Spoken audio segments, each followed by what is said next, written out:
you know, day two, especially for the young guys, I think is very important. You know, last night I thought guys were a little bit nervous, some of the new guys. And I thought tonight they kind of felt more comfortable, but we'll find out a lot.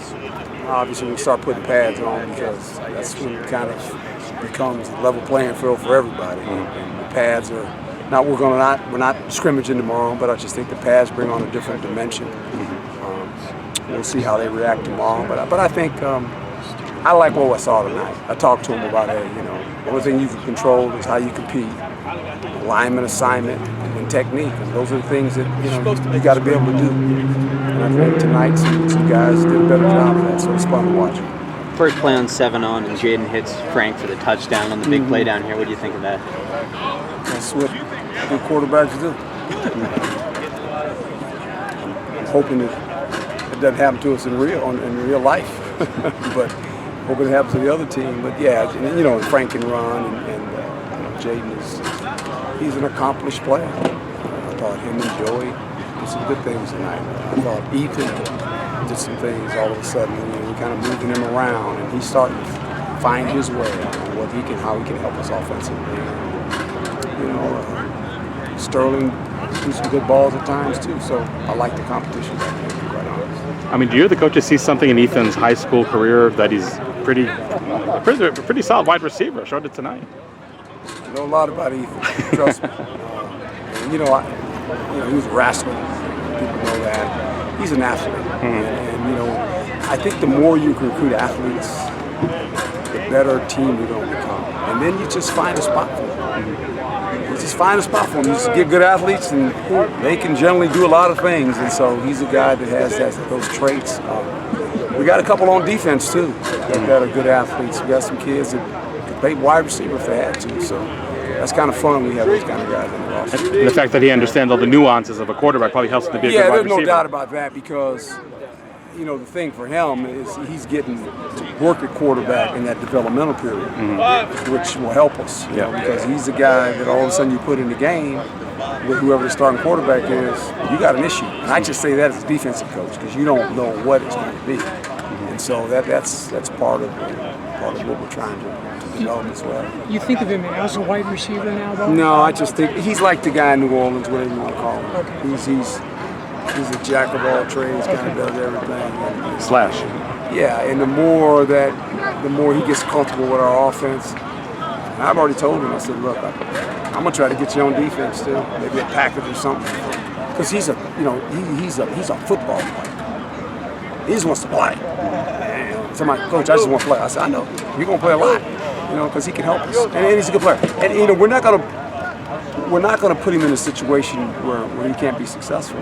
We're trying to find what that is right now, and he's all for it. He's a team guy, 100%. You talked last week about wanting Eno to catch more passes early on. Yeah. It seems like that's going to be happening. Yeah, I mean, and we talked. I said, you should catch 50 passes this year, at least. That's what you got to do, because they're gonna stack the box now. That's what they're gonna do. I would too. I was playing against us. And so, with that being said, how can we get you in space? How can we get you to the open side of the field, catching the ball, matched up against the linebacker? That's kind of what we're trying to do. The challenge of having Bell at center. What's the biggest thing there that you need to? Experience. An offensive line especially, because that's why it takes these guys so long to kind of grow. But. Look, the kid worked his tail off last year. He's in a good spot right now mentally. I mean, he's like, it didn't spook him and say, hey, guess what? But that's what this thing's about. It's about developing young guys, and when opportunity knocks, you got to go. So right now, he's doing a pretty good job. And he's got these experienced guys around him, so I guess that probably. Yeah, no doubt. I mean, and we got enough offensive linemen where last year, coach played 7 guys due to injuries sometimes, and a lot of those guys can play dual positions, so that helps us as well. When do you expect Curtis Hodges, I know, is a practice but not dressed? Yeah, hopefully shortly here in another day or two, I would hope. He's excited. It'll be fun to see him too, him and the big fella 88. Yeah. That's 2 big guys, and we talked about having that 2 tight ends, and that's all of a sudden a problem. And we have 2 athletic ones like that. I mean, it's going to be interesting how we develop this offense. You know? But it all starts, and he just mentioned it. You can't protect the quarterback. It ain't going to matter all the ideas you have. You know, you got to protect the quarterback. Porter has got an injury of some sort? Hamstring. He strained his ham. Okay. Who else got a hamstring? Humphrey? Humphrey, he hurt his hamstring too, so we gotta wait until they come back. And Porter's a guy, obviously you guys watched him last year, he's a big guy, he can run. So he's a little bit disappointed because he's missing some reps, but he's still young, he'll be okay. Was there any doubt in your mind about having Taron Adams come back, or was that? No, I mean, he was, you know, he put his name in the portal, which I told players, I said, if you feel like you're not going to get a chance to play a lot here and you want to do that, I understand. But the more he looked and the more he talked to his dad, Sam, he just said, look, this is the best opportunity. So we're glad to have him back. And I told him, I said, you missed a lot of football now, so you got to start from the bottom and work your way. And he's been good. Thanks, Coach. Thank you guys. Thanks, Coach. Thanks, Coach.